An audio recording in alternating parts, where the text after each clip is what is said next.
Paulette and John's D-Day Normandy landings tour commenced at La Combe, which is a German military war grave cemetery located close to their tour base at Bayeux, France.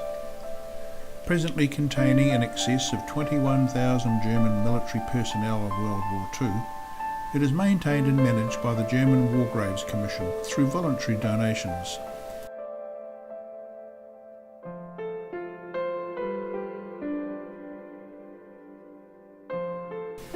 The majority of the German war dead buried at La Combe fell between 6th of June and 20th of August 1944, and their ages range from 16 to 72. La Combe was originally the site of a battlefield cemetery established by the United States Army Graves Registration Service during the war, where American and German soldiers, sailors and airmen were buried in two adjacent fields.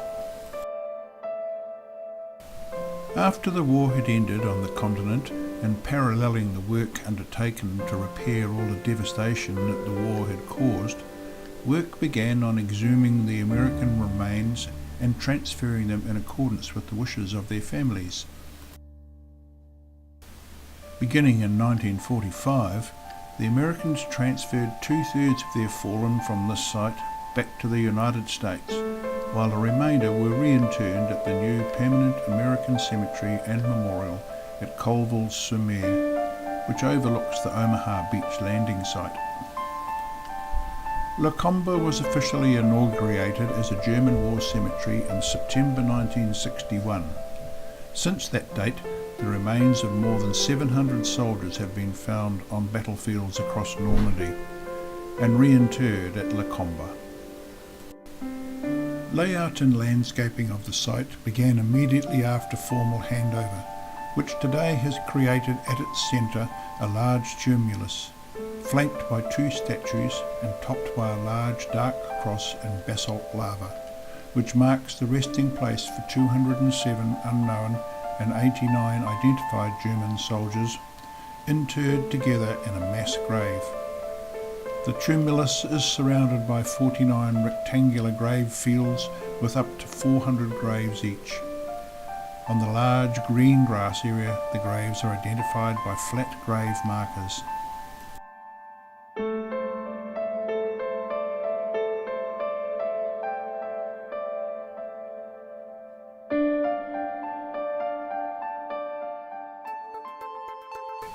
The 11th century village of Saint-Mère-Église was first up on a Paulette and John's tour.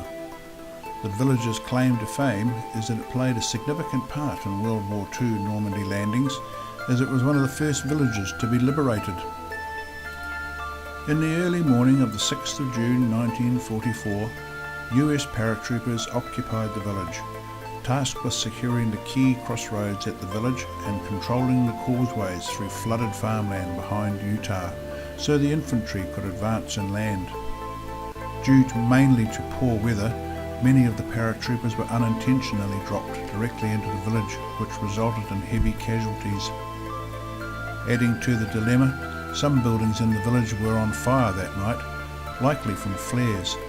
The fires illuminated the sky, making easy targets for the descending men. Some were sucked into the fire.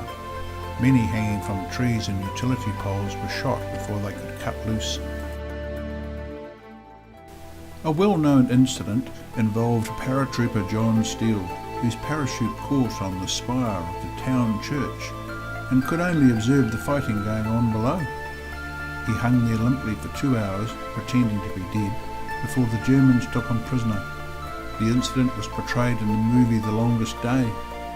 A stained glass window in the town church depicts the occasion. John Steele later escaped from the Germans and rejoined his division when US troops attacked the village, including the mayor's grounds, capturing 30 Germans and killing another 11. The Airborne Museum in the village is dedicated to the memory of the American paratroopers who parachuted into Normandy that morning in 1944.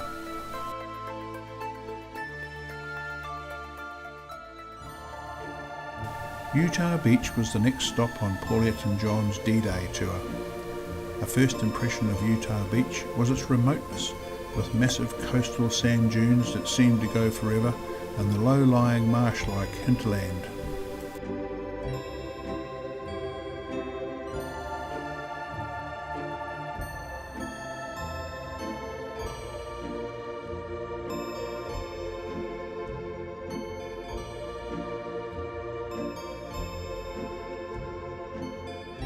Remnants of concrete bunkers were the first structures sighted, built into or on the sand dunes, which were once part of Germany's seemingly impenetrable Atlantic Wall.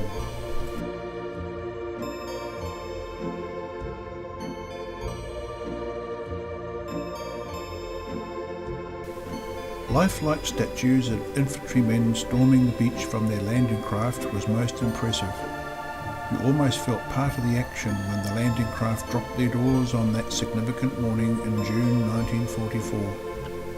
Infantry and tanks were landed on the beach in 4 waves, quickly securing the immediate area with minimal casualties.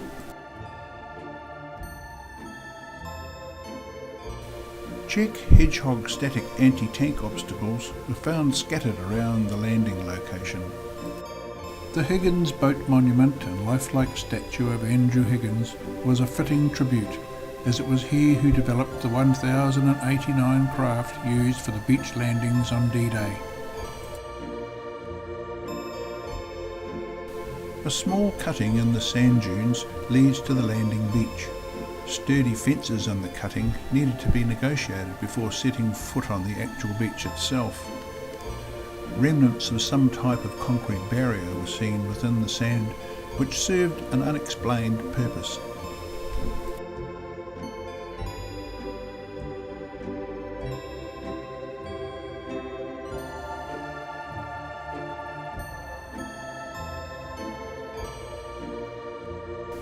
The landing beach had a gentle slope.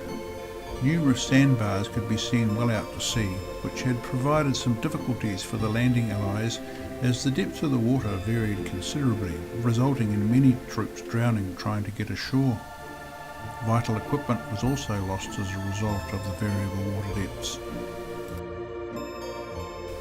Looking back from the water's edge, it was clear to see how the Atlantic Wall could have been so effective. Bunkers perched on the sand dunes would have had a clear view of the Allied Armada. Several monuments have been erected at Utah Beach to commemorate the landing and inland war that followed. Those viewed in the time allocated were the Utah Beach Monument, various Liberty markers, and the impressive US Naval Memorial.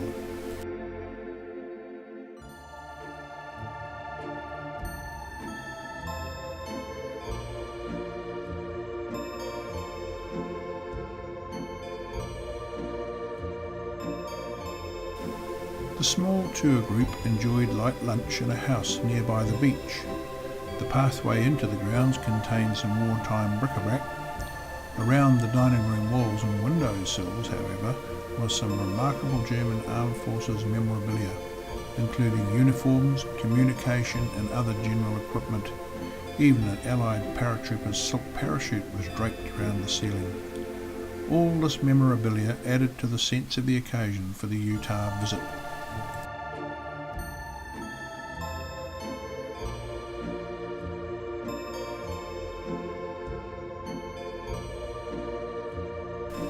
Due to a pressing afternoon program, the group were unable to visit the museum erected by the sand dunes at Utah. Next stop on the D-Day landings tour was the German defence fortification at Pont d'Oc, thought to be one of the strongest in the Atlantic Wall. A cliff-top site, and also the highest point between 2 sections of Utah and Omaha beaches, where the Allied forces planned to land on D-Day. Pont d'Oc operated 6 French-made 155mm artillery guns in heavily reinforced concrete bunkers that were capable of hitting either Utah or Omaha Beach with their big shells, as well as thousands of ships of the invasion fleet anchored off the shores of Normandy, as would be seen from the observation bunker.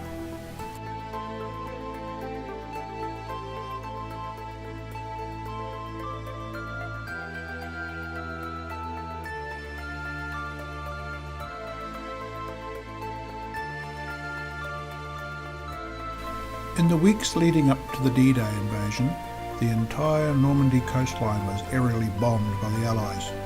Pont d'Oc was specifically targeted. The Allies were unsure if the battery was actually neutralised. It was decided to send a team of commandos who would have to scale the cliffs using ropes and ladders in the early hours of dawn.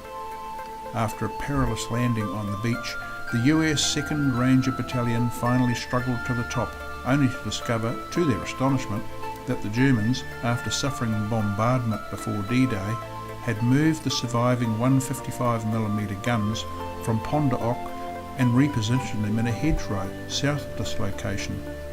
Huge timber poles erected in the bunkers were used by the Germans to mimic the presence of guns. The Rangers quickly organised a search party and then found and destroyed the repositioned guns.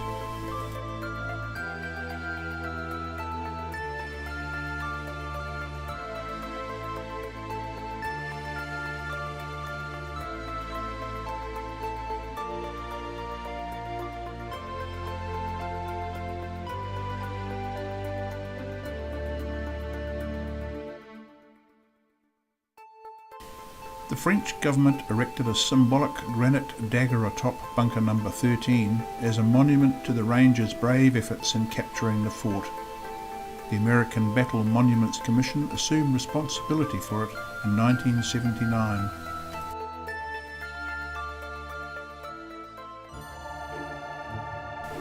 The tour took us on to nearby Omaha Beach. Sections of the salvaged Mulberry Harbour had been reconstructed and put on display along the roadside leading down to the landing beach. The Mulberry Harbour was used as a temporary seaport for landing Allied supplies and equipment following the D-Day actions. Unfortunately, most of the Mulberry Harbour constructed at Omaha was severely damaged in a storm late June 1944 and subsequently abandoned. The Omaha Beach landing tour was somewhat brief. Our small group remained in one spot at the western end of the landing beach, going through a series of confusing photos and illustrations. The tour group needed to be taken to the nearby illustrated locations for a better understanding of what actually happened on D-Day. It was also near full tide when we arrived at Omaha, so the group were unable to view any remnants of German barriers and obstacles on the beach itself, or where the German defences were dug in along the bluff overlooking the beach. A gun casement was seen on the beach promenade, but apart from the amazing memorials, there appeared to be little else to suggest that this very beach was part of D-Day.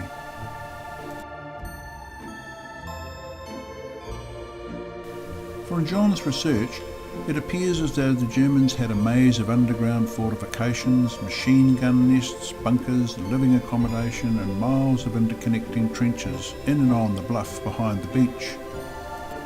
The Allies had anticipated there would only be between 800 and 1,000 German troops defending Omaha on D-Day, but unbeknown to Allied intelligence, the beach fortification was occupied by the German 352nd Infantry Division, with its own artillery regiment stationed inland, complete with 30 tons of ammunition. 30 minutes before the landings, 450 US aircraft dropped 300 tons of bombs over the coastal fortifications, and naval ships bombarded the Omaha beach coast so as to neutralise the German defences. Unfortunately, the aircraft missed their target, and German defences were still intact. The Allies' element of surprise was gone. Official records show that inflicted heavy casualties of landing US troops were about 2,000 men dead, wounded or missing. In reality, some historians believe casualties were more likely between 4,500 and 5,000. Loss of equipment at Omaha on D-Day was also enormous. The Normandy American Cemetery and Memorial is located on a bluff overlooking Omaha Beach in the English Channel. The manicured grounds cover 70 hectares and contains the remains of 9,387 American military dead, most of whom were killed during the invasion of Normandy and ensuing military operations in World War II.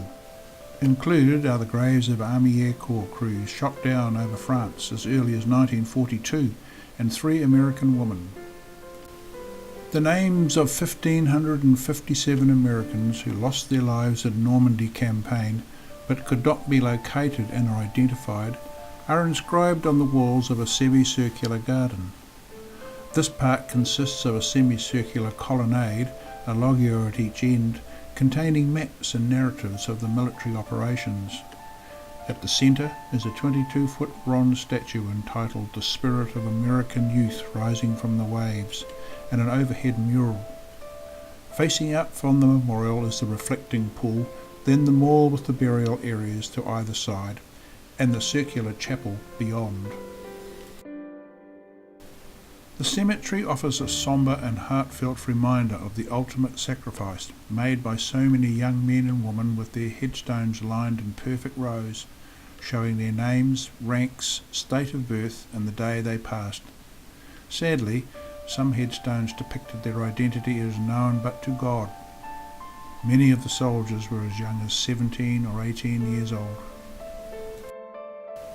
At the close of their visit to this immaculate cemetery and memorial, Paulette and John experienced the daily retreat ceremony at 4:30 p.m. sharp, which involved playing of taps while the US flags were slowly lowered. Thousands of visitors remained in a motionless hush throughout this profound ceremony. No D-Day tour would be complete without a visit to the Bayeux Commonwealth War Graves Commission Cemetery. Of the 18 Commonwealth cemeteries in Normandy, containing 22,000 casualties of the D-Day invasion and ensuing Battle of Normandy, Bayeux is the largest. During the Second World War, Bayeux was the first sizable town to be liberated by United Kingdom and Canadian forces after the D-Day landings. Fortunately, the town's buildings were virtually untouched during the Battle of Normandy, as the German forces were fully involved defending the nearby city of Caen against the advancing Allied forces. The Bayeux War Cemetery is the largest Second World War cemetery of Commonwealth soldiers in France and contains 4,648 burials, most of which are from the UK and predominantly resulting from the Normandy invasion. There are also 8 New Zealanders buried in this Commonwealth cemetery.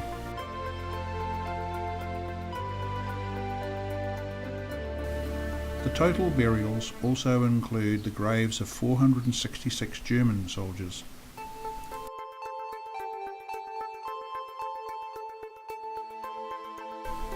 Opposite the cemetery stands the Bayeux Memorial, which commemorates more than 1,800 casualties of the Commonwealth forces who died in Normandy and sadly have no known grave. Rolls of honour are available in the loggias each end of the colonnade. A main thoroughfare bisects the memorial and cemetery, which is unfortunate as the two locations have now been disconnected. However, the impressive structure is a really magnificent memorial to the Commonwealth casualties. Paulette and John walked past the grounds of the nearby Memorial Museum of the Battle of Normandy. Unfortunately, time did not allow us to venture through the indoor display. So Paulette and John's D-Day landings tour had come to an end. They were pleased to at least spend a limited amount of time at some sections of the D-Day landings and visit the resting places of those who fell in the Battle of Normandy.